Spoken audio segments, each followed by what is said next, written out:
Greetings. Happy Friday. Welcome to the Steve Deace Show, live and on demand on Blaze TV, radio, and podcast. I am Steve Deace, Todd Erzin, Aaron McIntyre here with me, as is our old friend, DC McAllister. As we'll get started with the Deace group here momentarily. 888-900-3393 is the number. That's 888-900-3393. Steve at stevedeace.com is how you can email us. That's DEACE. Like us on Facebook, facebook.com/Steve Deace. You can also follow us on Twitter at Steve Deace Show. Now we are up on Parler as well at Steve Deace. So if you're looking for the place that eventually everybody to the right of Mao is going to be jettisoned to in the not too distant future, grab the screen name you want now. You think he's joking? He's not. I'm absolutely not joking. No. I wouldn't be shocked if this all happened by the time we even got to the election. We were all just over there anyway. All right. So at Parler at Steve Deace is where you can find me there as well. And then youtube.com/Steve Deace is where we store free clips of this show that you can sample yourself and then share with others. Coming up today on a Friday is some Feedback Friday. We'll take a look at what you've been sending us there via the stevedeace.com inbox recently and respond to it as much as we can. But before we get to all of that, it is time for the Deace Group.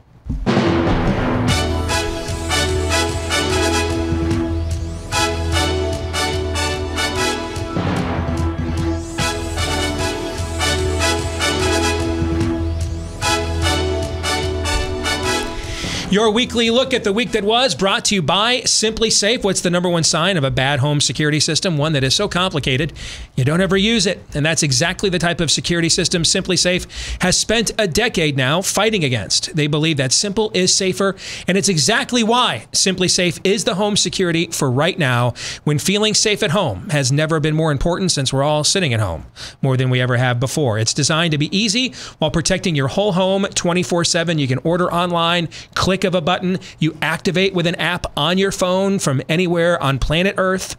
What I love the most about it, not just how simple it is to work it, but how simple it was for us to hook it up in our home.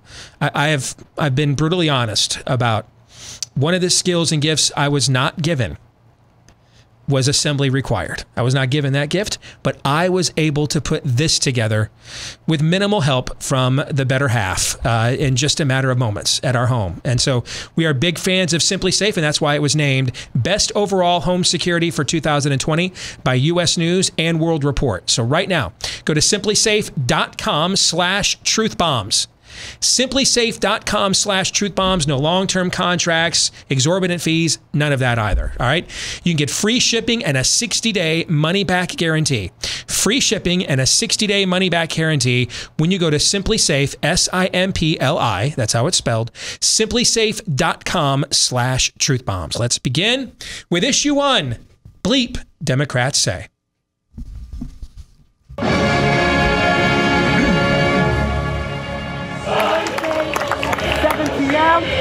We tearing this mother down. You're white and you're telling this to 2 black police officers. Yeah. Do you see the problem with that a little bit? No, I don't, because you know what? Just because I'm white and I haven't experienced racism myself doesn't mean I can't fight for justice. They're a part of the system. They're a part of the problem. We actually do have an ideological frame. Myself and Alicia in particular are trained organizers. We are trained Marxists. If this country doesn't give us what we want, then we will burn down this system and replace it, all right? And I could be speaking figuratively. Okay. I could be speaking literally. It's a matter of interpretation. The thing is, I'm half Italian, half Colombian, so do I get a pass to get in there, or? Well, this space is right now held for just black people. Oh, just black, okay, so full black, you're saying. I always say Latinos are black.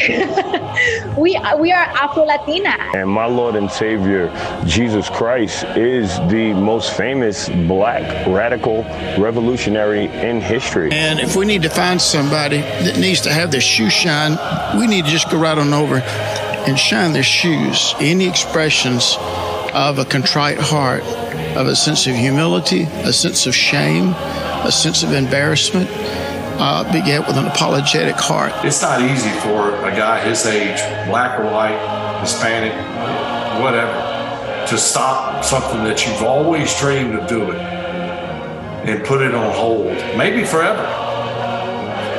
for something that you believe in. You know, I can only think of, right off the top of my head, Pat Tillman's another guy who did something, you know, similar. So what would you say to those people who are doubting that this even happened or that it's true?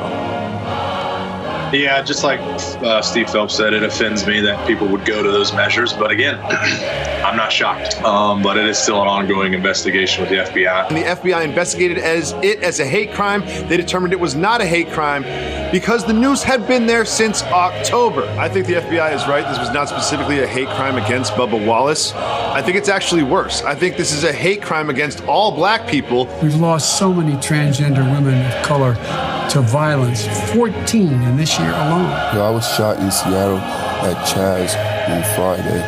The cops left me out there to die. I need help with somebody in legal or media to get my story told and get it out there. I got shot 5 times. I need you guys' help. We actually have a lower percentage of people who died in nursing homes. But we had more people die than any other state. That's a fact. The reason that happened was because we had the virus coming from Europe when the federal government told us the virus was coming from China. I tell everybody you ought to marry into a family with 5 or more sisters. No. My wife has 4 sisters. You have 5. Yeah. You know why that's the reason? Why? One of them always loves you, not the same one. First question, DC McAllister, which blue pill did you choose to choke down this week? Yeah, I was so offended by Favre comparing Pat Tillman to Colin Kaepernick. That was a really hard one to even listen to. All of them were difficult, but that one was very offensive. Todd. They're right next to each other, and there's a symbiotic relationship in them. You can't have the Governor Cuomo's of the world spitting out talking points like that would make Goebbels blush about it's the Italian virus versus the Chinese virus. You can't, unless you have people like the guy who's got 5 bullets in him in his hospital bed because he lived in Chaz and would not let the police in and is now going to sue the police for not coming to his aid. You to have a leadership structure putting out propaganda like that, you need minions like that dedicated soldier out there who will believe the nonsense like that and just keep marching and marching. These are plagues of, we are locust level of zombies just coming. You can't, you cannot simply stop them. There's no wake up call for him when he's got 5 bullets in him. He is still gulp, gulp, gulp on the Kool-Aid. We told you before we ever heard of a coronavirus or a race riot that we were in a state of existential peril, that this was a civil war. There it is. Aaron? I think it's near the beginning, that white woman yelling at the black cops about how they're a part of the problem. They're a part of the systemic racism of this country. Purported. That is, there are so many videos, whether it was the transgender dude in lingerie attacking the NBC News crew along with Eleanor Holmes Norton, whether it's that video of the white woman screaming at the black cops. There are so many videos that sums up this year. That sums up this year pretty well. Yeah. The white woman in fear of the unseen virus wearing a mask, yelling at a black cop about how he is part of this country's systemic issues with racism. That is perfect. There is this video though that's been going around, and I couldn't. It's too long to fit in there, but it sums this up even better.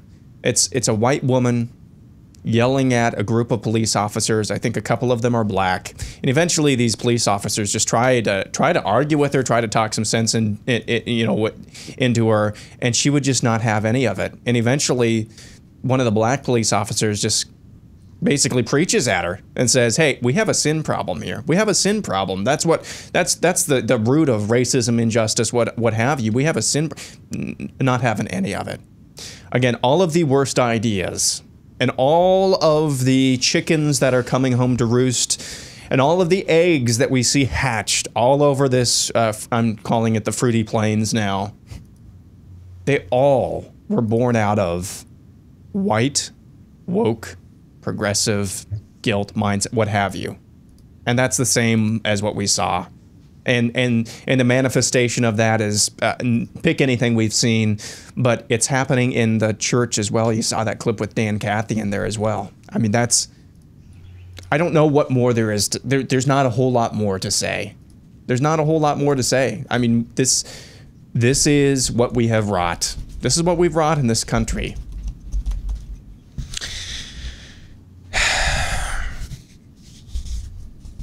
We're going to have a hard time coming up with our video of the year in our year-end show. You realize that, right? Yeah. We just may have to not have one. And just say the year. I mean, the amount of, how would we distinguish what is the video of the year this year? Because Aaron, you're so right. I mean, how many things do we see on a daily basis that we're just like, that's the perfect summation of the spirit of the age, of the year, of what we're facing at this point in time, right? It just happens on a regular basis. And it's because your country's falling apart. That's why. Your country is falling apart. Exit question. On a scale of 1 to 10, with 1 being as lame and dormant as Lindsey Graham's Tinder account, and 10 being as active and overflowing as Lindsey Graham's Grindr account, rate this week's level of total depravity. Aaron? 10. DC? I'm pushing above 10. You know, when you abandon truth, when you abandon evil in the hearts of everyone, you have to pick someone out to blame. And that's what we're seeing is blame, shame, guilt, and power dynamics. And it's awful, and it hits up on the scale of crazy and evil. Todd? 10. Issue 2. Do you buy the polls? The latest Real Clear Politics polling composite average for the presidential race nationally shows presumptive Democrat nominee Joe Biden commanding a hefty 10-point lead over President Trump. Nearly 7 months ago, which admittedly doesn't matter all that much, Biden held just a 5.7% lead over Trump. The latest batch of Fox News polls in red states shows Biden winning by 2 in North Carolina, Biden by 1 in Texas, Biden by 2 in Georgia, and Biden by 9 in Florida. The latest New York Times polls of 2016 swing states for Trump shows him losing Wisconsin by 11, losing Michigan by 11, and losing Pennsylvania by 10. Not great, Bob. So we're going to dispense with this talking point from the outset, okay? The polls were not wrong. I keep telling you this. They were not wrong in 2016. The Real Clear Politics polling average nailed the outcome. It was off by like 0.3 of a percentage point. What were wrong were the forecasters. The state, even the battleground state polls, were all within the margin for error. What happened is forecasters like me on the right and left looked at those battleground state polls and figured on game day, with Hillary Clinton having a superior organization, and as I pointed out before, I mean, Donald Trump was advertising for canvassers in Florida on Craigslist the week of the election. All right. So we operated on the assumption that Hillary had the superior organization. She would make it up on game day and would therefore win the election. But the polls were not wrong in 2016. They were right. The battleground state polls were within the margin for error. The national poll average almost nailed Hillary Clinton's popular vote. And keep in mind, Donald Trump won the 3 decisive states that won him the presidency by combined fewer than 78,000 votes combined in Wisconsin, Michigan, and Pennsylvania. All right. So let's forget what happened in 2016 and just look at what's going on right now, because I started off this year warning our audience. I think this is the first year they may just cook all the polls, given all the lies you've already heard, right? We said that on day 1. Yeah. That's the other reason why not to talk about 2016. People mischaracterize it. And 2, I don't think that whatever regard there was for polling truthfully in 2016 is gone now, all right? What I am concerned about, though, is when one of my best friends just gets done polling Texas, his own state last week, and comes back with a sample of 42% conservative, 32% moderate, and 22% liberal. Is that a pretty favorable sample? Yes. Yeah. And he's got Biden +2 in a statewide Texas poll. Now I'm paying attention to him. right? Because he wants Trump to win. He's putting together the most favorable sample he can scientifically justify, etc. I'm concerned about the environment. When I get in here this morning and find out they're going to have a White House coronavirus task force meeting. Oh no! Today. It's like what Woody Hayes once said about the forward pass. 3 things can happen when they have a White House coronavirus task force meeting, and 2 of them are bad. All right. So I mean, you're going in 1 for 3 that something terrible will not happen, especially anytime Anthony Fauci or Debbie Birx steps to the mic. All right. You've got the Republican governor in Texas, the same time his hospital association is saying only 12.9% of our hospitals in Houston are from COVID-19. Only 10% of our hospitals in Austin are from COVID-19. He's down there stopping their reopening today as we speak. Ron DeSantis, who's been about the biggest badass on reopening as we've had in America, banning the going to of bars yet again. And this is on the heels of the CDC admitting yesterday what I have told you from day one, that the virus was here all along and far more widespread. At least 10 times more people than we think are infected and have been all along.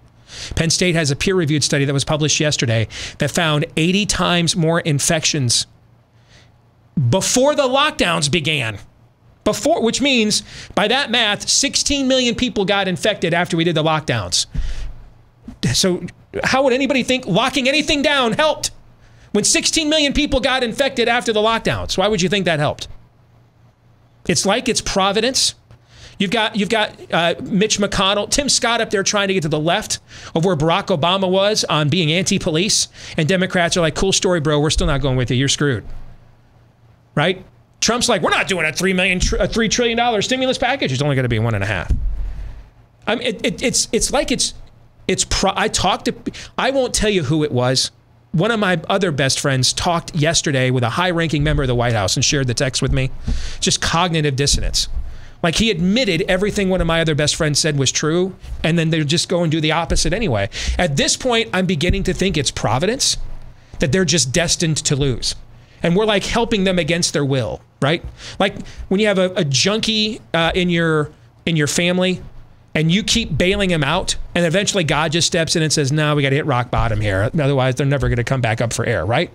I kind of feel like they're just providentially destined to lose. When I look at the decisions they make, when I look at the environment that they have helped to create, I feel like there's no data point, nothing can be said to these people that will get them to act any differently.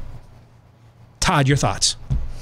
You know, I really try to take all of your questions on Fridays at face value and let Shannon, when she's on, have all the fun of not answering the question. My only honest answer to this is I don't care. Can I add something? Because I'm sorry. Do you know what the Republican Party's message is today? Here's their message. I'm going to tell you what it is. Ready? The message is, because they would not defend urban America against rioters and looters,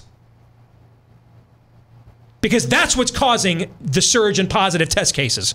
When you look at the timing, that's why. Because they would not defend America against urban unrest. They're telling you now, shut your business down again. Mm-hmm. That is their message today. Hell no to you. Hell no. No is the answer. Because they would not do their jobs, you shut your business down again. Hell no to that. Go ahead, Todd. It's why I don't care what the polls say, because what am I getting? I get there's one side who creates that level of rancor in you, and rightly so, and there's the other side that is full on scarecrow. Would you like to see my mask? Propaganda laden, whether it's the race riots, whether it's the continued propaganda we get on COVID and the lockdowns. There's simply no escaping this. So really, on some level, who becomes president is irrelevant, because we are dealing with a the king of this moment is the spirit of the age, and it's clearly coming regardless of whether Donald Trump is president or not. DC, your thoughts? Yeah, I agree with that point in the sense that the real problem here isn't political. There's problems within the politics of it all, as we see. I mean, Trump's being criticized from both the right and the left for having poor leadership in this. But the unraveling, the unrest, the disruption that we're seeing is spiritual in nature. It's a rejection of fundamental human nature, things that we need to have a civil society. You know, we're rejecting the very foundations of logic, you know, of objective truth, as we've said before. Of how to communicate with each other. And instead we have just power plays and manipulation. We're living in the jungle.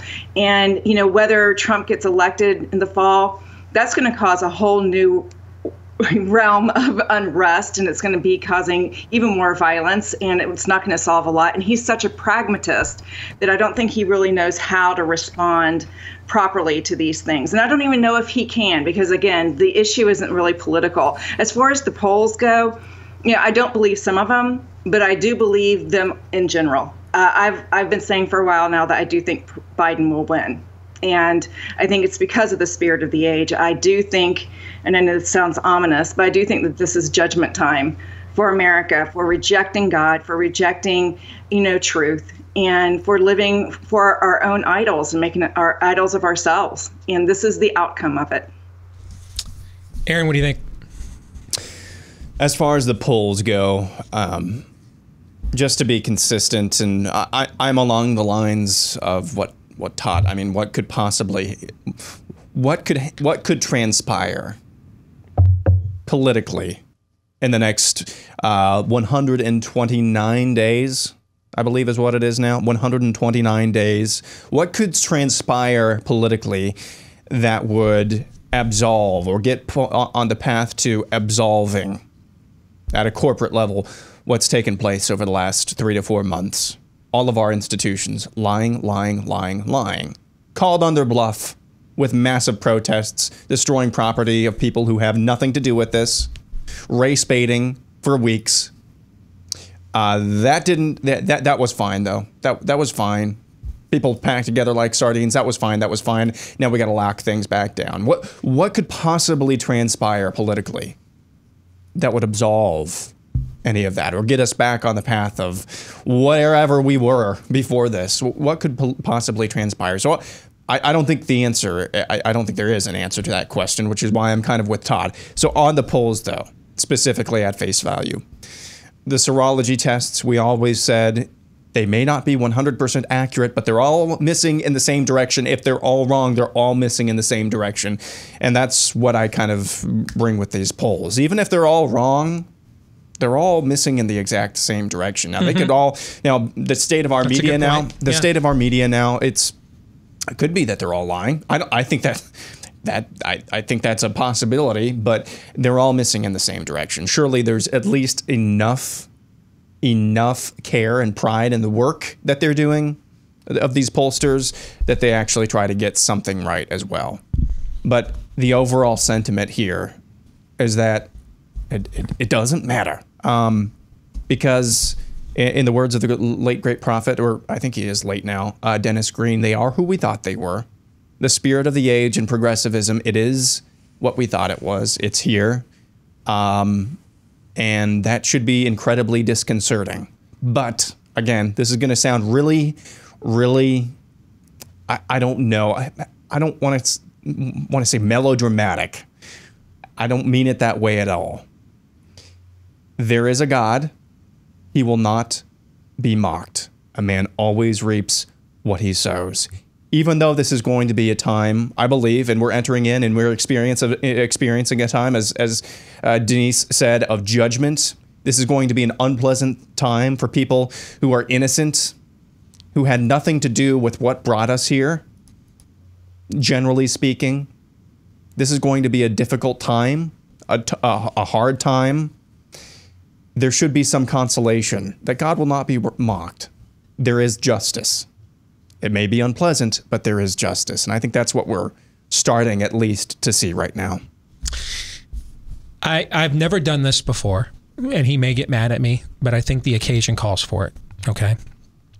And I've mentioned a couple of other good friends of mine. I wasn't referencing him, so this is a separate situation because I don't want to out somebody on the other end of this. But I think everybody in our audience knows Congressman Chip Roy and I are very, very good friends, right? Yeah. I don't think that's a state secret, okay? Nope. And, you know, we get an opportunity to exchange private thoughts with each other on a regular basis, unfiltered, about what we are seeing and hearing and what's really going on, okay? And I won't out, and those things are intimate between us. I won't out anything he has ever told me, okay? But as we were talking about this situation, I will tell you what I told him right as I saw during the commercial break what Florida and Texas were going to do today, okay, in response to panic porn. What the great irony is now the CDC is now suddenly telling you the truth about the virus. And suddenly now the Republican governors are going to buckle to this. And the White House is going to have another coronavirus task force meeting when the data is now on their side. You can't help that. You can't help that. Like when your coach knows, when your coach on 3rd and 3 decides to run into an 11-man front, and you can't block 11 guys with 5, right? I can't help that. Can you help that? You can scream at your TV set all you want. You can count how many bodies the defense has up there. You know the play's not going to work. You know it's not. And you're screaming at your TV. Why? But you can't want him to win more than he does, right? That's my exact point of why I don't care about the polls. And so here's what I said to Chip during this break when I saw what Abbott and DeSantis were doing. I'm like, you know what, brother? At this point, I'm starting to believe it might just be providence. This is just destined to happen. The spanking, and it wouldn't be like we don't deserve it, right? Right. But the spanking is coming. And at this point, I don't think you can help them. I think they're destined to lose. And just tell as much truth as you possibly can while the camera's on. That was my advice to him. Just don't have any vested interest or vested emotion in what the outcome in November will be at all. Just tell as much truth as you can with the time that you have. That was what I told him. And you couldn't have offered better advice. Because it feels like we're moving against headwinds here. The Democrats aren't this smart, guys. When Donald Trump took over, there were fewer Democrats elected in public office in America than at any point in almost a century before the Great Depression, 1928. The Democrats are not this smart. They keep making Nancy Pelosi speaker. They're not this smart. You're not up against them. I think we're up against a different force here, man. I do. I mean, this is either the roaring lion has been allowed out, or Daddy's taken his belt off. I don't know which one it is, but you're up against a headwind here that isn't the Democratic Party. It's your book coming true. Your book isn't fiction. And maybe that is. It was prophecy. Because you can't even reach these Republicans on like their own self-interest. No. The most rudimentary political motivation of them all, right? You can't even reach them on their own self-interest. So at this point, I think we're up against something else here, in my view. Exit question. If Donald Trump's re-elect chances were a Foreigner song, which Foreigner song would it be? A, Feels Like the First Time. B, Cold as Ice. C, Long, Long Way from Home, meaning it's too early to tell. Todd, what do you think? I'd still say C, but I'm getting really close to B. I'm where you're at. I still think it's C, only because the Democrats are literally standing outside of Lazarus's tomb calling him out. Yeah. You know, like every day. Lazarus, come forth. And it's like, out Lazarus. Team GOP is like Lazarus, and like, actually, we kind of like it in this dank tomb. We're just going to hang out here for a while. But the lefties are still standing out there trying to call Lazarus out. DC, what do you think? I agree with you guys. I don't mean to be snaking out on this, but I agree. It's a little too early to tell, but we see where the winds are blowing, and it's not heading toward. It's just like the last time. What do you think, Aaron? It's B. Aaron will go there. We've stolen poor Aaron's idealism of youth. He's now the biggest cynic we have on the stage. That's true. We'll come back. More of the Deace Group Roundtable here in a moment. Back here on the Steve Deace Show, live and on demand on Blaze TV, radio, podcast. Steve Deace here with Todd Erzin, Aaron McIntyre, and our good friend DC McAllister. It is part 2 of the Deace Group. Our weekly look at the week that was. Let's go to issue 3. Statue Man bad. Whether it's Antifa, Black Lives Matter, or just mindless scum of the earth thugs with nothing else to do, statues continue to be torn down across the fruity plain. Of course, whoever these people are continue to be aided and abetted by their friends in the media. The lefty website Mashable produced this cute little tutorial on the best ways to tear down monuments this week. Obviously, we're not telling you to commit any crimes, and we also can't tell you to deface any property. But we thought it'd be interesting to look at a purely hypothetical way to safely remove a statue. Tip number 1, you're gonna wanna use chains, not rope. Wrap the chain around the top end of the statue. You'll want enough slack on both sides.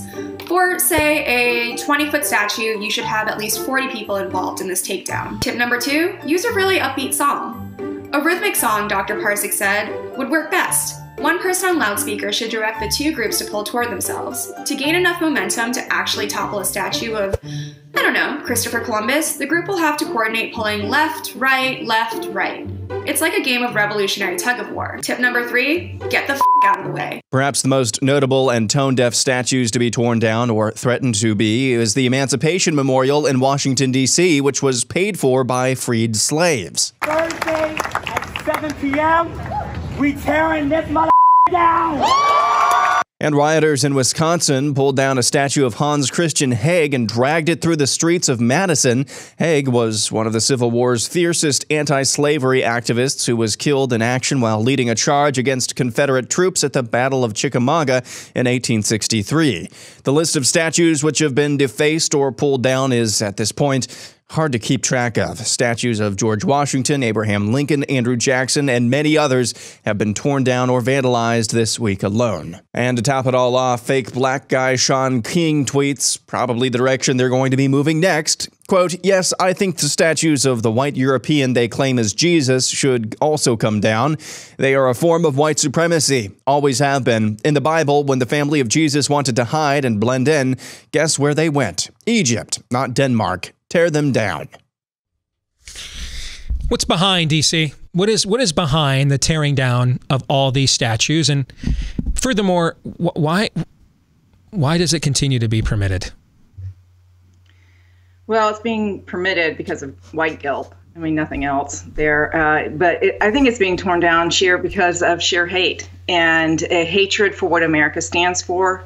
That's both, I think, political, and I think it's philosophical, because we do have an influx of Marxism now that just stands in stark contrast to who we are as a nation and how we were founded and everything about our history. It's also spiritual, in that when you remove the complexity of an individual, of a nation, of a country, the whole history, the meta-narrative that goes into who we are, we reduce that person and that nation, that people, to one thing, which is easily conquered, easily stigmatized, easily silenced and eradicated. And so it's a pushing toward putting everyone in the same kind of pen of one atomistic kind of viewpoint about who they are, and that it's bad and must be eradicated. And that should concern everyone, no matter what your political standpoint is or what you feel about the Confederacy. But the movement today is toward eradication and destruction, not any kind of even really any kind of transformation, except to some kind of Marxist dystopia. But it is definitely destructive, and it's the only way to get over a past that causes you pain is forgiveness, is grace, and understanding. It is not through erasing and reducing and dehumanizing and delegitimizing. The proof of everything you just said is the fact, number one, these mobs weren't being gathered to tear these Confederate statues down in the 8 years that Obama was president. That's number one. And then number two, we're tearing down statues of abolitionists at the exact same time. All right. That ultimately, just as it was maybe about a novel coronavirus for 5 minutes, and then it became about a bunch of other things the rest of the time. Just as it was about what happened to George Floyd for about 5 minutes, and then it became about a whole bunch of other things the rest of the time. Just as it was about whether or not Mississippi should still have Confederate stars and bars on its flag of a failed state from 150 years ago in the year 2020, stuff like that, right? Maybe it was about that for 5 minutes, but then it was about everything else for the rest of the time. Do you see a pattern here, Todd? Yes. Oh, yes. There's a perfect irony going on about, and this is pure, unfiltered idolatry going on here. And of course, since Sean King wants to talk about the Bible, that whole golden calf thing, actually making a visual representation of that which they serve. Well, here we are, the physical representation, instead of building, is tearing down the statues instead of creating them. But it's still the perfect example of pure idolatry, needing to take that demonic spirit within them and put them into the physical. Listen, it's all pure idolatry. It's unfiltered form. Listen, it so badly wants to be like God. It's so jonesing to be like God. Look at God made flesh. Here, evil made flesh. Got to tear down that statue. It's not about talking. It's not about coexisting. It's not ethereal. They are trying to incarnate their grand utopia right now. And this is what it looks like. In many ways, judgment is giving us a gift. Here it is. Choose your sides now. So when Steve's talking about judgment earlier, there's a blessing of sorts going on to see with your own eyes the cost of not bending the knee to the one true God. Aaron, what do you think? So I'm wearing my Kansas City Chiefs, or one of my many Kansas City Chiefs polos again today. And just FYI, they won the Super Bowl earlier this year. People forget that. But anywho, not so much now that I've gotten a little bit older, but especially when I was younger, when I saw, and for whatever reason, the Denver Broncos logo, I would just have a visceral reaction. And the reason is because they're one of our rivals. And they kicked our butts for a number of years, whether it was during the Elway years and especially during the Peyton Manning years. They just kicked our butts, and I just had a visceral reaction towards the Broncos and anything having to do with the Broncos. When I saw the Broncos logo, that horse, I just had a visceral. I hate those guys. I don't like them. Now, is the logo their team? Damn Dukes, right? Yeah. Now, is the logo actually the team? Is the logo that organization? No. It just stands for that team. Now, did I go to the Broncos training facility, or did I see, anytime when I saw Denver Broncos gear hanging up, which is kind of rare around here, but anytime when I saw Denver Broncos things out in public, did I go and I rip them up and shred them up? And no, I didn't, because I would be a deranged lunatic if I did that. But the same thing goes here. The reason why they tear down statues, the reason why they are tearing down statues of those abolitionists is because those statues represent us to them. They represent the idea of America. My little quip, my little, well, I don't know, my little analogy about the Broncos logo, multiply that, extrapolate that out times like 100 to an existential battle of worldviews in this country, and this is what you have. Those statues, regardless of whether they are actually us or represent us, to them, they absolutely do. Because when they're tearing down the statues, to them, for now, and I say that very meaningfully, for now, they represent us. Those statues represent us. Before too long, they'll be out of statues except for Karl Marx. They'll be out of statues except for Lenin. They'll be out of statues, and so the only thing left will be blood. That's a cheery thought for your Friday, but it's true. DC, you want to respond to that? Oh, I absolutely agree. I mean, the ultimate battle here is between worldviews. It's between truth and lies. It's between right and wrong, and they're using so many messages of right against us. I mean, that's how they manipulate, right? They say that they're doing this for the good. They're doing this for feelings. They're doing this for justice.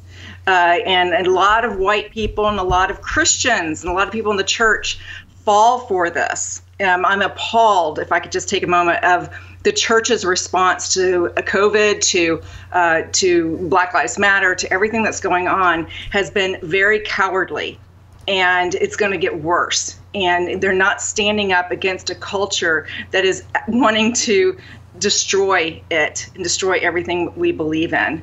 And it's like we cannot see past our own self-interest, our own little world, and see the bigger picture of what's going on and the actual threat that's coming. And if you know anything about history, if you know anything about what the Bible teaches about evil raging against the good and how it does it, you can see what's going on. And it's rather frustrating for people like you guys and me who see it, and we're screaming it from the mountaintops, and we're having, potatoes lobbed at us by our own people. Mm-hmm. And it's very frustrating. Yeah, that pretty much sums it up. Yeah. Exit question, true or false? America is not as divided holistically, comprehensively, as often claimed, but lacks the will to put these insurgent forces at work in their place. Todd? No, false. Okay. Aaron, where you at on this? False. DC? False. I agree. Wow. No one took the true on that. Because, see, I actually think it's true, but I think that's even worse. I think that's even worse. I think it's a lack of... I think it's true. I think it's a lack of will. I think it's... I can't tell you how many times I've just seen people run. Do you know how many times I get notes from people? Hey, let me tell you what's going on at my job, but don't use my name. I don't want to lose my job. So, Steve, you go out there, take all the hits for people like us. Thanks. See, I think it is true. I think it is a very small minority of insurgents, but the rest of the country has no balls. Much of the rest of the country has no balls to do anything about it. I think that's actually worse, guys. I think that's worse. Like, I agree with you that there is a clash of worldviews, but I think very few people are clashing. I think it's people like us versus the people tearing the statues down. And then I think the rest of the country is just sitting around and like, can I Pornhub from home? I think it's worse than that. But there's a lot of useful idiots out there. Yeah, I think bystanders. Yes. Yeah, I think most people are just sheep right now. Period. But we'll see. So this brings us to topic 4. I'll just throw this at you guys. Is there a statue anywhere in the world that you would like to tear down, and why? DC, I'll start with you. I mean, can I start with saying, of course not, because I believe in liberty, that we shouldn't be doing that. But aside from the principle, if I want to take the question just for what it is, I would really like to tear up all the stars on the Hollywood Walk of Fame, because I am sick of celebrity worship. I think it's problematic in our society for all kinds of reasons. It's a fantasy world, and it's elevating people who not really stand for what's real. And I don't like that glorification of that area of entertainment that we have. But they still should have their stars. But if I could actually do it, I would. What about you, Todd? There's that one that's sent around a lot. Is it of Baal or some demon goat thing that the Satanists try to get put on public squares? Yeah. You like to tear that one down? Yeah. Okay. Aaron? Kind of in the same vein as Todd as well. And I want to preface this by saying I've never seen any of the movies and I know very little about them. But when I have seen trailers for these movies, I've always had a visceral reaction, just annoyed to no end about this. And there is a statue in Brussels of one of those Smurfs. I mean, talk about satanic. I want to tear that thing down. Well played. Well played. So, Aaron, I'll go right back to you for predictions. Go ahead. What do you think? Well, this was going to be the week that I was going to do my annual prediction of the Hall of Fame game, but that's not going to be played. So I got nothing. Yeah, I don't think any preseason games will be played. No, and whatever. As long as they actually play the games, I think a lot of us would be satisfied with that. So in lieu of that, I'm going to go with this prediction again. My Kansas City Chiefs, I've already invoked their names before in this program. They will go 11-5 in the regular season. They will make the playoffs, but they will not actually win their division this season. All right. Todd, what do you think? Since Purge is the new black, and to the extent that street riots and things like that I can believe and see them going on to the election, but not necessarily on an every night occasion. But what's going to happen, I think, is you are going to see doxing of all manner of people become the new accepted norm. On the left, on the media, will simply be shrugging its shoulders like nothing to see here. You just see the two Cuomo brothers, basically just pleasuring one another and acting as if Cuomo is the senior, the brother, the governor is not accountable for anything. There is just full on acceptance of anything and everything to get the job done. So you're going to get all kinds of doxing happening, and it's going to be fine. DC, your prediction?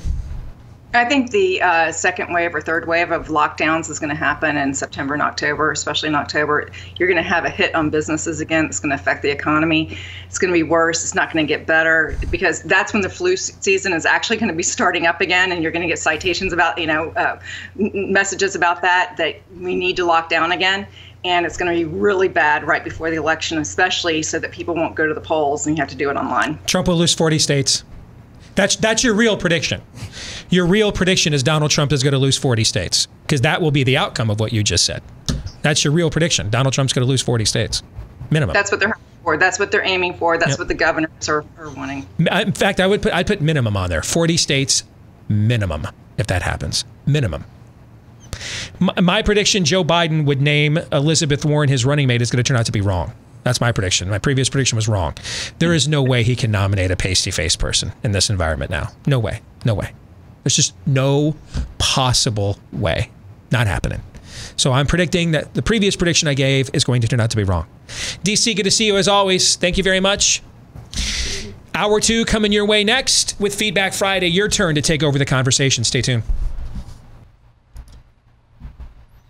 And greetings. Welcome back. Hour 2, live and on demand here on Blaze TV, radio and podcast. Steve Deace here with Todd Erzin and Aaron McIntyre here with all of you on Blaze TV, radio and podcast. 888-900-3393. That is the number, 888-900-3393. Steve at stevedeace.com is the email address. Like us on Facebook and follow us on Twitter at Steve Deace Show. If you are a if you are a podcast listener, thank you to all of you that do that. Please leave us a 5-star review. Subscribe if you haven't done that already. But the more of those 5-star reviews we get, the more it helps the show to grow online. We've gotten thousands of them already. Thank you very much. I have been told that millions of you, I got confused because I was going to mention Facebook as well. I have been told millions of you have interacted and sampled our content on Facebook in this past month. That is very, very cool as this show continues to grow. Thank you for all of that. Let's get to Feedback Friday.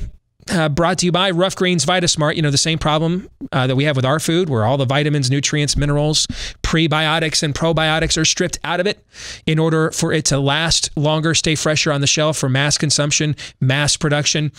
The same problem that we have, that's why we're taking so many supplements nowadays. Our pets have it as well. A lot of their foods have had those exact same essentials stripped from it as well.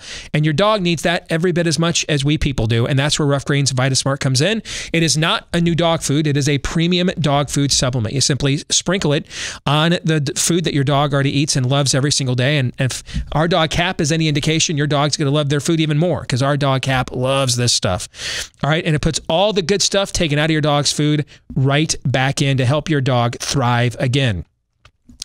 Your dog's going crazy for this stuff, at least our dog does. And right now you can try it for less than $15, $14.95 for a 14-day jumpstart to see if it does jumpstart your pet. Go to roughgreens.com/blaze if you want to take advantage of this. That's RUFF. That's how they spell it. roughgreens.com/blaze. Let's get to Feedback Friday. This is a note from Robert Horn, who writes, I've been listening to you over the past couple of weeks talk about how if you're in a blue state to stop complaining and go do something about it because you have the Second Amendment. That's not exactly what I was saying. What I was saying is don't tell me that you are a victim of tyranny and you are a believer in the Second Amendment. All right. So if you think you need to stay home, you should stay home. But if you believe you're being tyrannicized, is that even a word? But I accept it. It is now. It sounds cool too, doesn't it? It does. I'm going to go with that. If you're being tyrannicized, then you need to take your Glock and go to Liberate Your Kids Park and have them play, right? So that's not exactly what I said, but okay. I'm a full-on leftist, however. I enjoy listening to your show because I don't want to stay in my own echo chamber. I want to challenge my own ideas. Hey, good for you. You're already in a scant minority of Americans who are willing to do that, frankly, on either side of the aisle. However, my argument to you on this topic is that I believe a leftist like me doesn't need to talk about arming ourselves because we win the battle of ideas and not violence.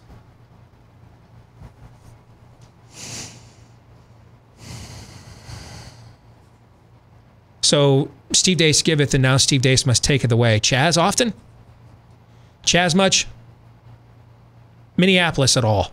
Minneapolis much? Atlanta much? Have you checked?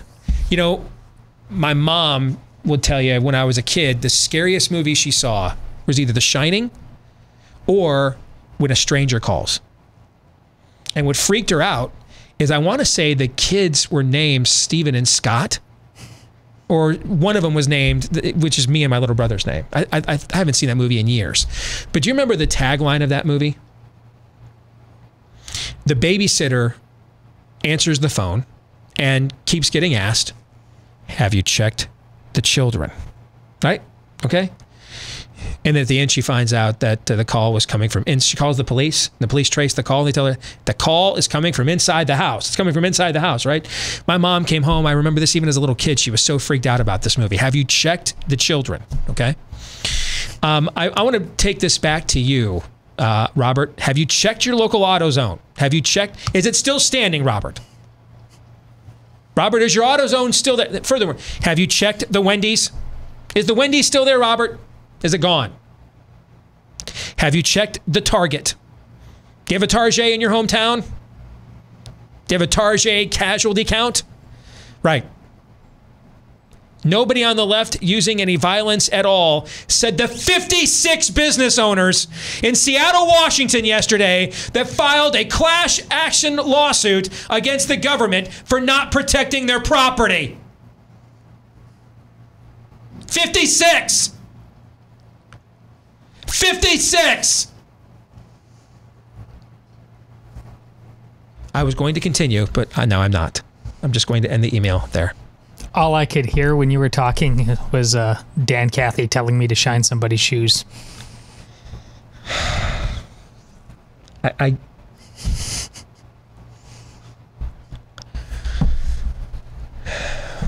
John writes, going forward, what entrepreneur in their right mind would take a chance on starting a small business, knowing that they could be paralyzed at any time by the next virus to come along? Further, what lender would advance credit to said business based on the same fear of future shutdowns? Why would you open a bar in America, right? Like, why would you open a bar in Texas and Florida today? It's already risky enough, restaurants. Yeah, exactly. No, when the climate is, and going back to Wisconsin and the tearing down of the statues, my brother, I spoke with him last night. He just went down there to states. This is the best. This is the Berkeley of the Midwest.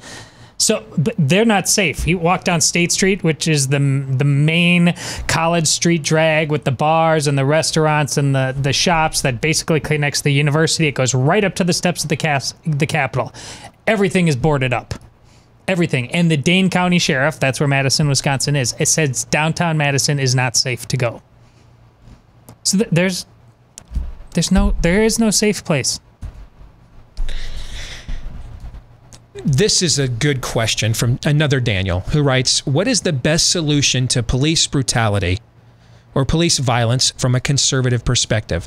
I am very open to the conversation because there are clearly some people who simply can't cut it and don't deserve to have a badge. Derek Chauvin should have been fired given his record a long time ago, but police unions protect these pieces of scum. Unfortunately, I do not see a legitimate conversation ever happening. Todd, you want to take this first? Have you been listening to me on the show as long as I've been on it, talking about my own experience? Don't fall for 4 legs good, 2 legs bad. Why don't you briefly tell the audience what your experience was? I mean, we have a lot of new people here now. So just briefly give them what happened to you a few years ago. This is in the floods of 2008 in Des Moines, and I'm covering. So 10 years ago, or 12 years ago. Okay. And I was police officers. You're covering them for the newspaper. Covering it for the newspaper, working at the Des Moines Register. Police officers come up and tell me I can't be in a place where I'm surrounded by the public, and I can clearly be in, and I'm nowhere near anywhere where the floods actually is. They don't like the fact that I'm telling them that their directives are arbitrary. They cuff me, they arrest me, they throw me in the back of a cop car. I continue talking to them, telling them that this isn't going to go well.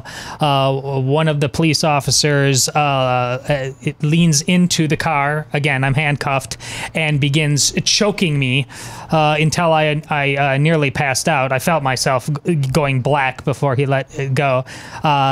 I get thrown in the holding cell for a little while. I told every police officer I came up to at that point exactly what happened. Never stopped talking, just kept telling them, this is what happened, this is what happened.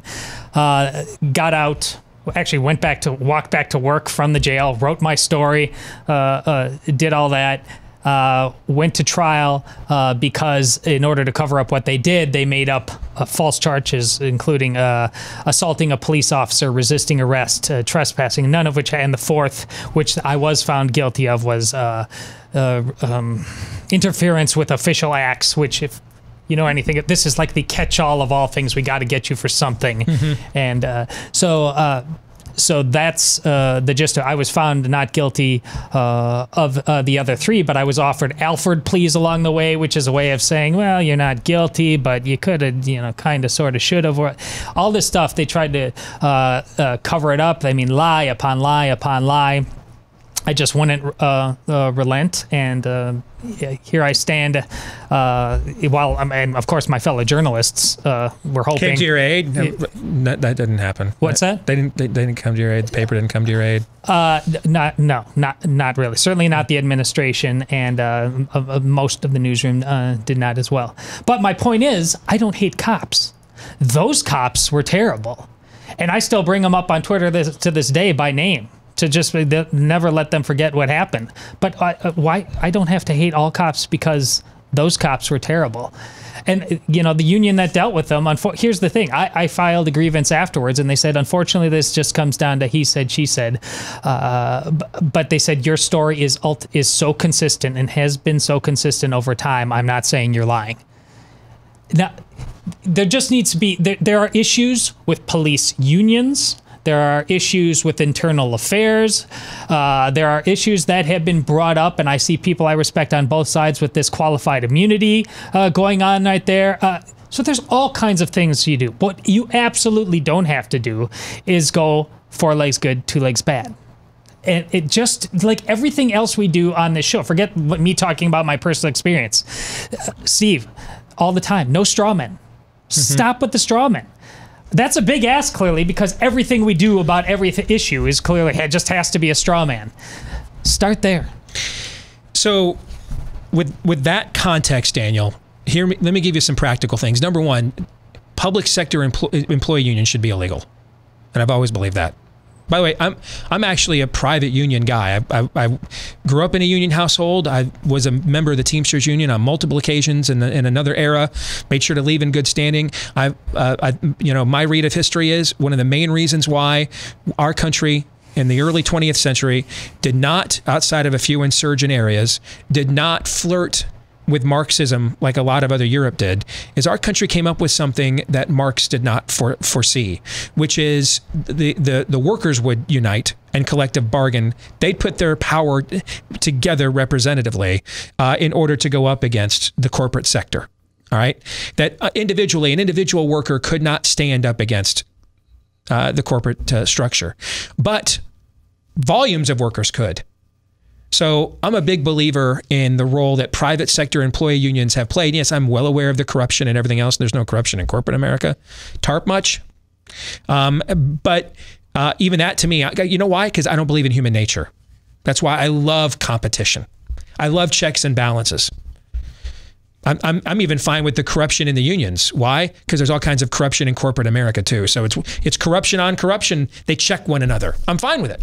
Totally cool with it. We need that. Human nature needs to be acknowledged for what it is, and then you set up the structure of your society in acknowledgement of the truth. You can't change human nature. You cannot. You have to acknowledge what it is. Unless the name of your country is Holy Spirit, you can't change human nature. That doesn't mean individual people can't be better or improve. I mean collectively us as a species. We have to acknowledge who we are and what we're capable of. But public sector unions should not exist, should be illegal. The idea that you get to lobby, because it's giving someone who's already a taxpayer another benefit or right to lobby their government to pit themselves and give themselves more leverage with their government than their fellow taxpayer has. It's essentially creating a super citizen. That we get more from the government that we pay taxes to than the average taxpayer does, because we have a level of infrastructure, of lobbying against it. I think teacher unions should be illegal. Police unions should be illegal. There should be no public sector unions, period. Should be illegal in America. Hear, hear. And if you look at what they have done, you can give me the 16th Amendment repeat, what we did with that, what we did with the federal income tax. You can give me when we got rid of senators being voted by state legislatures, giving 18-year-olds the right to vote, everything, whatever you want to go back to as your line in the sand for when government growth got out of control. But I can promise you that as you sit here today in the year 2020, nothing has caused government to grow more than the public sector union has. Nothing has. Get rid of them. They should all be illegal, number one. Number two, the idea of removing qualified immunity for police is, I'm sorry, dumb. It's just dumb. At that point, just get rid of police. The idea that they can't act in an instant, in a moment, without having some assurance that some benefit of the doubt towards that action and whatever collateral damage it may cause is not covered, is foolish. And frankly, it's the kind of thing that hyper-libertarians come up with because they refuse to acknowledge that human nature is not basically good. We didn't give cops qualified immunity because we assumed that they're perfect people. We gave them qualified immunity because they're not. It's the other way around. Here, walk into this situation where weapons are out and violence is occurring and not know whether there's the benefit of the doubt given to you if the absolute perfect, most racially diverse outcome does not occur. Now go do your job. What the hell sense does that make? Answer, none. None. Doesn't make any sense. If you remove qualified immunity from police, you're the one asserting that you think they have perfect behavior then. The RoboCop, they'll ascertain the situation instantly and then act affirmatively. It's stupid in my opinion. Start again with human nature. Not good, basically bad, fallen. And then you put as many policies in place as you can that provide each party in any given human interaction an equal check or balance against the other party's sinfulness. That's the way it used to work before progressivism took over. And now there's this idea. You know what, Daniel? It's the same argument we're having about the virus right now. New cases, new cases, new cases, new cases, new cases.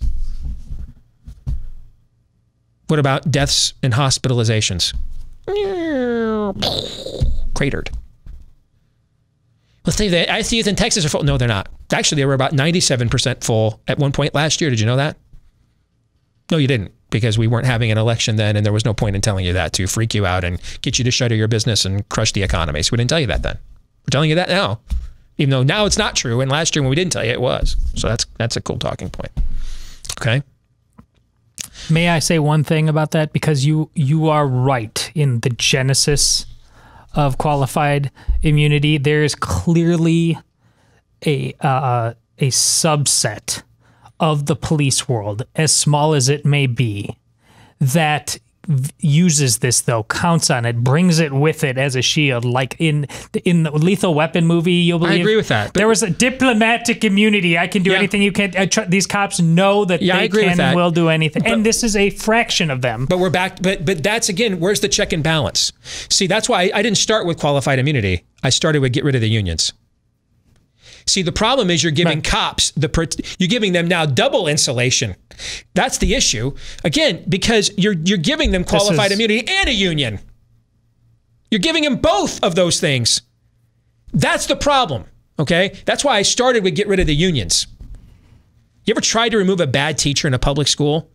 Hell, you ever tried to remove a public employee anywhere with the public sector unions? It's impossible. All right? So that's why I started with get rid of the union. It's giving them both of that layers of protection that now it's almost impossible to get rid of bad apples now. Start with getting rid of the union. And we don't begin from an internal mechanism of the job, we're a brotherhood, and the job here within our troop is to protect one another. No, the job within your troop is to protect us. Correct. Us. You're not a brotherhood. This is servanthood. You're not a collective interest against your own community that you're negotiating against. You signed up to protect and to serve. If you don't want to do that, go do another job. Get rid of the union. You're not a brotherhood. You're not a political party. You're not here to protect the brotherhood or internal mechanisms of incestuous cabals of cliques. You're here to serve us and protect us. You're here for our protection. So the union goes first.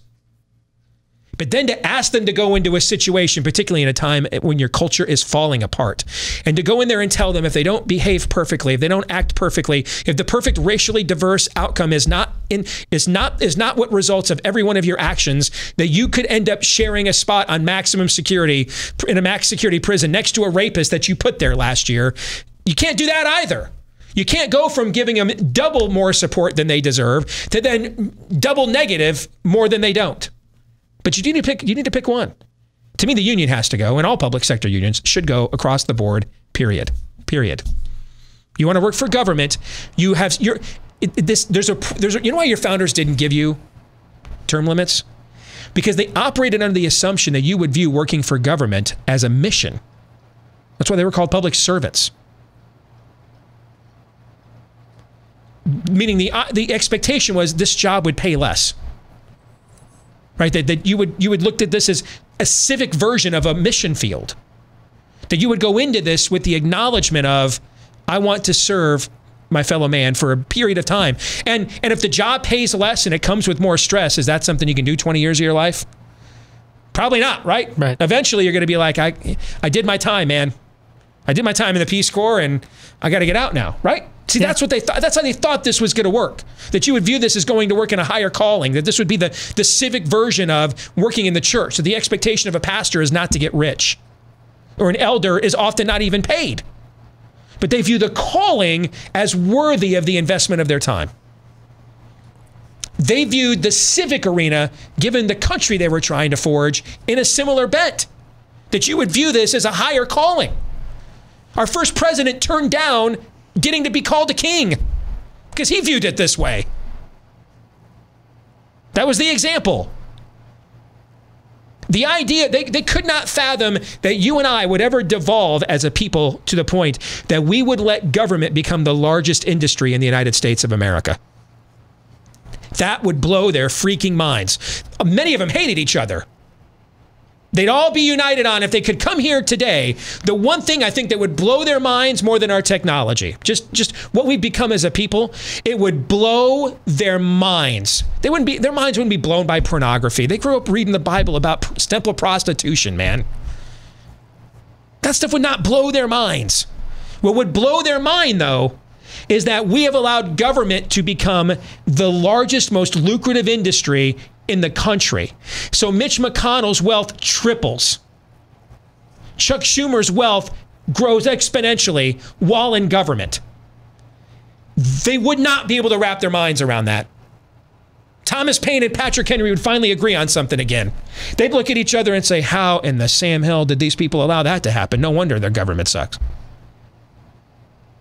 We were shooting for far less than this. This would blow their minds. You get rich working in government. You can unionize against the government. That it's not looked at as a higher calling, a mission field. It would blow their minds. Blow their minds. So the union goes first. You have to keep the qualified immunity, though, because the cop needs some protection when he goes into a situation. But get rid of this idea that we just protect each other here. We're part of a brotherhood. No, you're not. You're part of a servanthood. And then thirdly, individual accountability. Once the union goes, that'll be much easier. Now they're not a brotherhood anymore. It's just me, officer so-and-so. And if you're bad, you're fired. If you're bad, you're fired. And if you're really, really bad, you're fired the very first time. Because this is a higher calling job.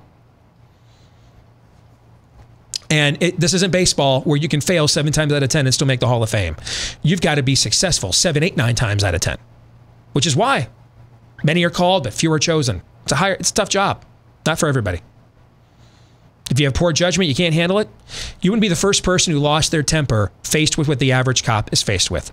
You're not a terrible person. Not at all. You know what it just means? You're not cut out to be a cop. That's all. That's all.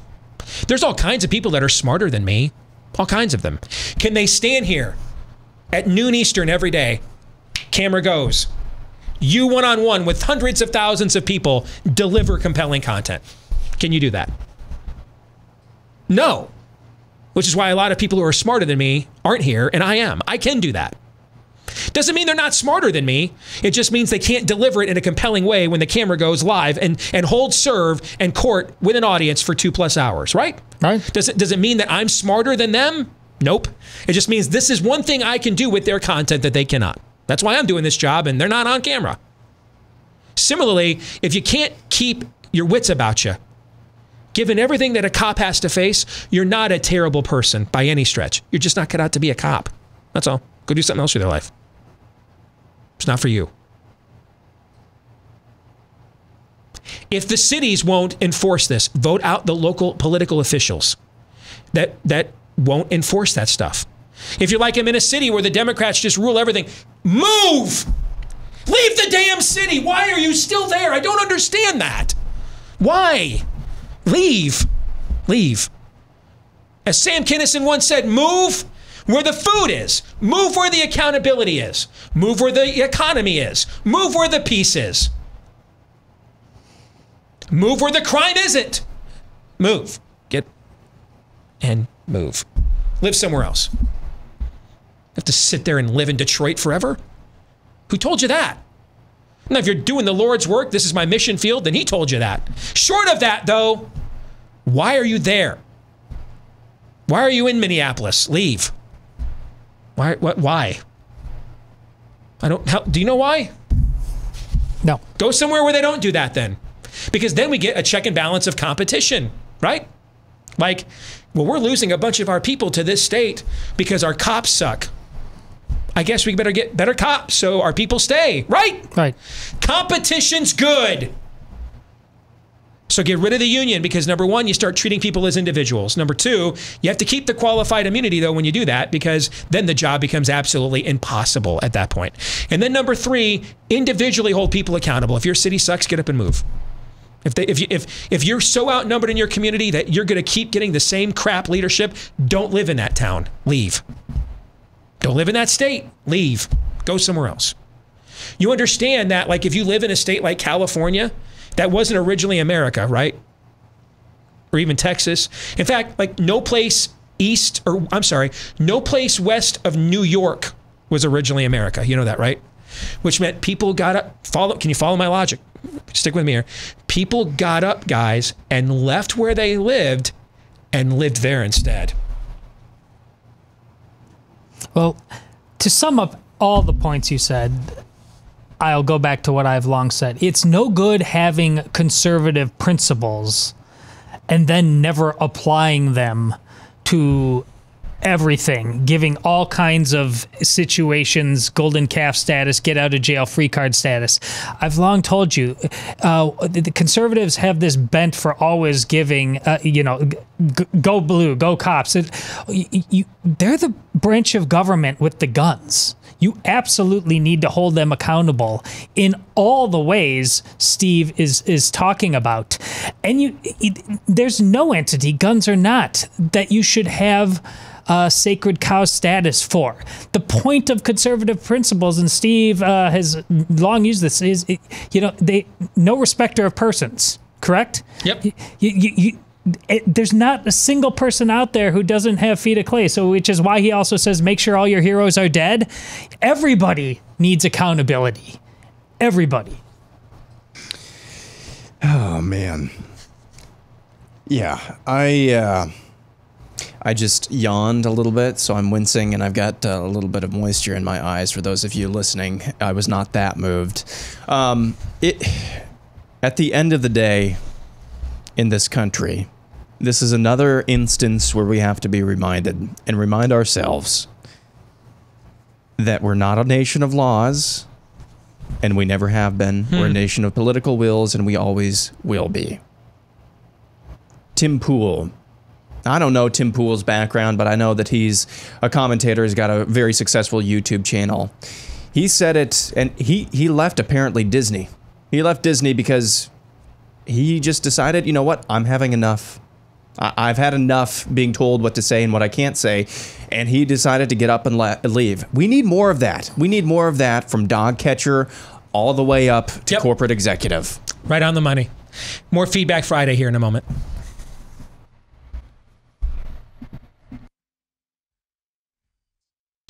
Buying or selling a home will be one of the most stressful things you'll ever do in your life, regardless of what's going on in the world, but especially in an economy like this one, the uncertainty we have right now. How about when you're doing the double play? I've done that before. Selling the home I'm in while trying to buy another one. That just even adds up to the stress. You know what makes it even worse? Not having a real estate agent that you can trust. Someone who's going to come in, take charge of the situation. And someone, when they come in, will go all in with you and for you until the deal is finally done and you're satisfied with the conclusion. That requires getting a real estate agent that you can trust. I still see my last real estate agent. I haven't needed him in 14 years. I still recommend people to him locally because of how good he did for us. You want to find an agent like that for you anywhere in America, go to realestateagentsitrust.com. That's why it's there, to help you. That's the name says it all right there, to help you find an agent that you can trust. Realestateagentsitrust.com is where you can go. Again, a team of people that are looking to help you and are going to see it through with you until the very end at realestateagentsitrust.com.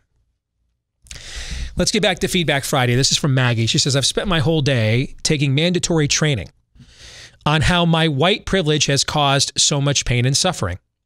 No one asked me about my background and how slavery caused my pain. My grandparents escaped to America to get away from Russians who routinely invaded Lithuania. They were tired of seeing their relatives being forced into cattle cars and sent to Siberia to work as slaves. White privilege? My paternal grandfather was an abolitionist and owner-editor of a major paper and colonel of the Union Colored Infantry in the Civil War. Because he didn't bow to political pressure, he was denied political office as promised and ended up committing suicide. More white privilege. So our family worked hard to put food on the table. I worked 3 jobs at times to keep my kids fed. Is that because I'm white that I had the privilege to work so hard? Everything Maggie is saying here is right on the money. Okay? And if you feel a butt is coming on, you're right. But there's a missing step here.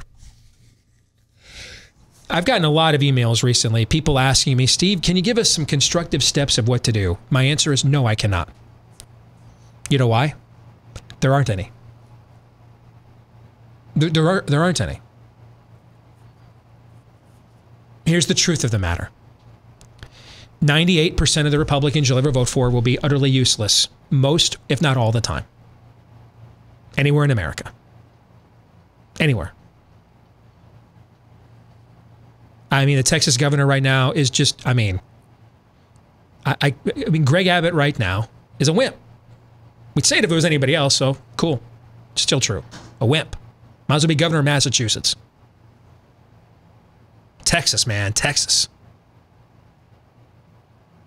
Ron DeSantis is flaking out right now. And I like Ron a lot. Flaking out right now. Ted Cruz is choosing today to sponsor a legislation with John Cornyn to virtue signal, demanding that to push back on the Trump White House to keep up the testing. First of all, I love mass testing. You know why? Because the data is going to be in my favor. Because the more we test, the less lethal the virus becomes. I'm fine with testing everybody. And if you don't think a lot of the positives that they are literally testing anybody, let me tell you what happened in my own home yesterday. My oldest daughter is sick. Went to the walk-in clinic. Very, very low-grade fever, no respiratory issues. They told her they were going to test her for COVID because she didn't have the symptoms. Tested her for strep throat instead. And when that came back negative, then they decided to test her for COVID. And she was negative. Would a 19-year-old woman with a 99.8 degree fever and no respiratory illness, would she have been tested for COVID in the month of May, April, or March at any walk-in clinic anywhere in America, guys? Nope. No, probably not. Probably not. In New York City, they told her, don't come to the walk-in clinic. We're overrun here, right? Stay home. And if the fever gets to 102 or higher, or if it doesn't go away in a few days, then come back and call us. That's what they would have told her in a place like that. But now, a 19-year-old girl with no other symptoms, no respiratory problems, and a mild fever gets a COVID test and results in a few hours in Des Moines, Iowa. Okay? And you got Ron, just close the doors! Close them down! Greg Abbott looking for a desk to hide under. Just change your name to Gavin Newsom, bro. Save us the time. Ted Cruz, I love Ted, man. That bill, first of all, just about any bill you do with John Cornyn ever would be a cheap virtue signal. Can we just be blunt about that? Yes. Seconded. Okay, just about anything you would do with John Cornyn would be a cheap virtue signal, number one. But that's the fight we're going to pick now? Instead of, so let me get this straight. Business owners have to lose more money in Texas and Florida because you guys wouldn't do something about uprisings in your inner cities and mass protest events. You know, remember the George Floyd funeral? Thousands of people went to that. Which one? Right. Well, the one in Houston, and specifically, yeah, that's true. There were multiple. So because they allowed that to happen in Houston, Greg Abbott now says, you lose your business again. Restaurants get back to 50%. Bars got to close. So what does this have to do with Maggie's note? Everything. Everything. Because you don't live in a nation of laws, and you never have. You live in a nation of political will, and you always will. Years ago, when I worked at the Des Moines Register, before you did, they wanted to do they were holding a banquet at some left-wing group's event. I don't remember who it was. Some left-wing group's event. The Register bought an exclusive table because so much for objectivity, right? This is a political group's fundraiser, and they bought a benefit table to be one of the headline sponsors. And they wanted everybody that worked in the newsroom, you were going to have a ticket and be able to go for free to this banquet, get a great meal for nothing if you wanted to go. And I had just become a reporter. I'd worked my way up from news assistant for several years to just being a reporter. With my first beat, minor league hockey was my first beat. My first year, I covered a guy named Scott Clemenson, who became the first Iowan ever drafted by the NHL to the New Jersey Devils. I'm a peon. I'm also years away from my spiritual conversion. But I didn't need the Holy Spirit yet to know what was biased BS and what wasn't. So when they sent out the group message on the entire system, inviting everybody to come, I hit reply all. So it would go to everybody in the office. Everybody in the newsroom got this message. And I told them, I'm going to pass on this one. Thanks for the invite. But when we sponsor a banquet table and headline sponsor the NRA banquet here in town, let me know. I definitely want to go to that one. Send! And come at me! It's just a job. There'll be others. Dude, I got fired by 3 different sports stations in the same town once. There's 40 million people unemployed right now. They're looking for workers. Here's your practical step. No, that's my answer. No. What are you going to do about it? How do you think they got this crap into your job? In all your jobs? You think they did it with a nice petition? Someone wrote a column at the Washington Post, and the CEO of your company grabbed it and thought, hot damn, I'm really enlightened. No! They forced their way in. So you know how to get this crap out? By forcing it out. That's how. No! You guys want 7 steps to this. There aren't any steps. There's one. My answer's no. And it remains no. And it's fine with no.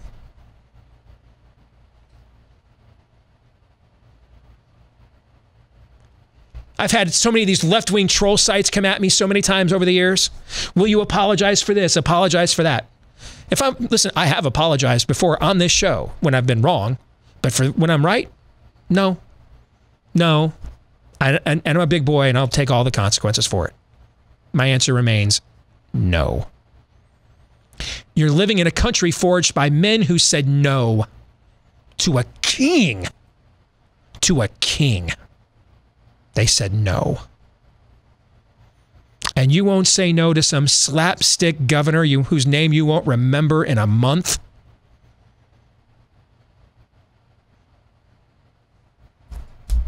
Then I can't help you. Same frustration I had with the Trump White House last hour, right? Same conversation. I can't want you to have your freedom and liberty more than you do. I can't. There aren't any practical steps. You're in a civil war. I'm sorry. I don't want that to be true. I did everything I could for years to have it not get to this point. This is not how I want the story to end. I think it sucks. And a lot of good people are being put and pitted against each other over politicians and issues that aren't worthy of them.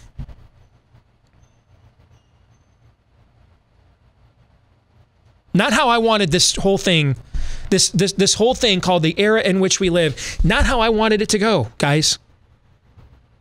It's not. But I can't control the fact that it is. So, Maggie, I'm sorry to tell you this. There's no solution other than I'm not doing this. And I'm going to make you fire me for it. Because you know how this stuff got into your job? The threat of that and the publicity that would come with it, and they didn't want to deal with that. That's how it began. So that's the only way it's getting out.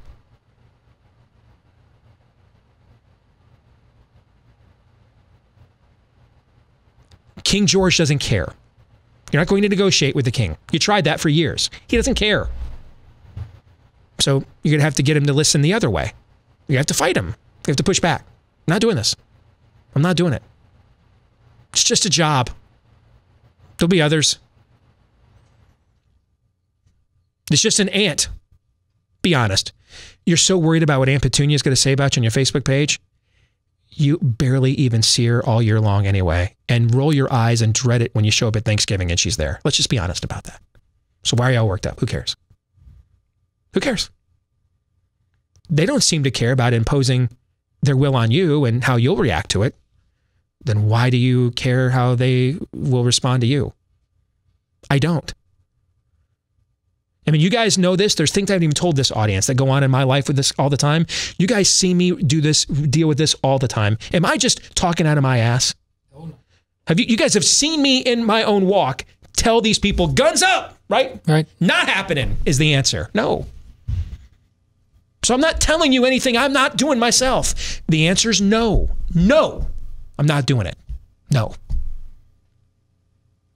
We sat here day one when they started locking down our state, and what did we resolve? We're coming to work every single day. If they want to arrest us for going to work, we'll do it. Did we not do that?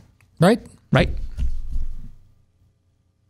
When I wanted to show you that I thought it was safe and it was time to defy the lockdowns, did I not jump on planes and go around the country? Yep. I'm not asking you to do anything I haven't done. The answer is no. We're not doing this. No. Day one, when things began to open in my state, did I go day one? Day one, did I go? Yeah. It wasn't even in my own county. I went to another county to prove my point. Gone. I'm doing it.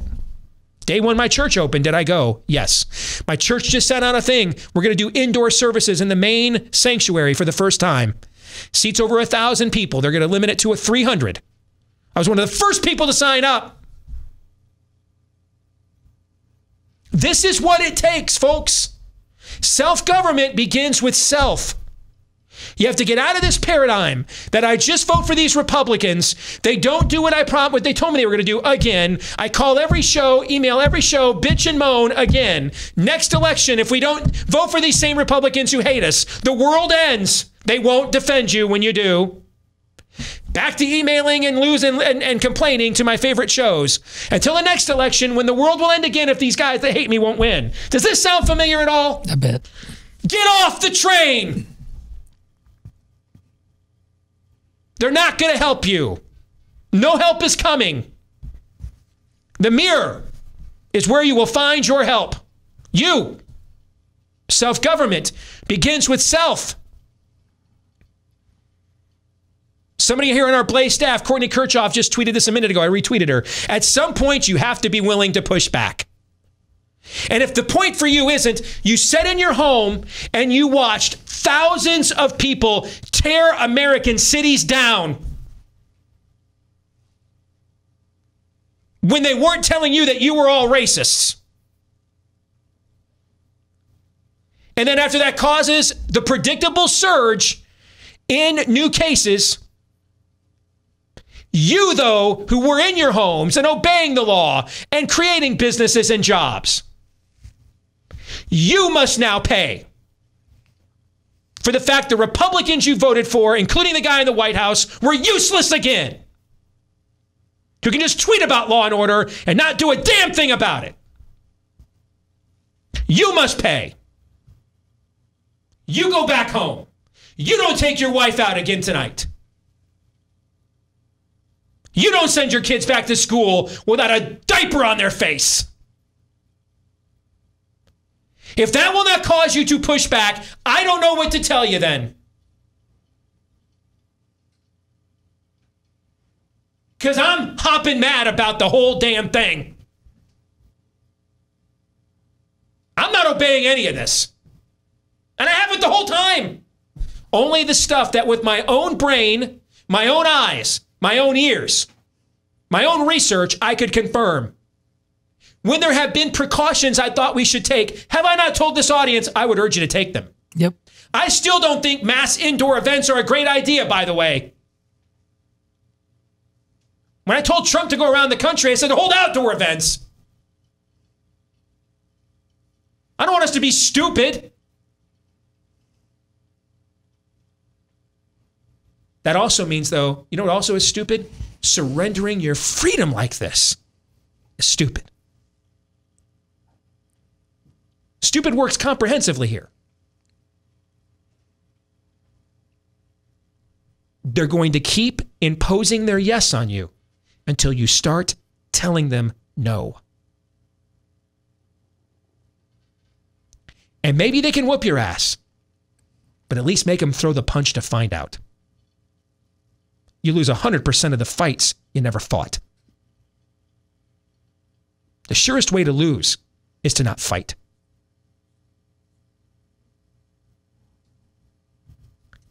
Gentlemen, your thoughts?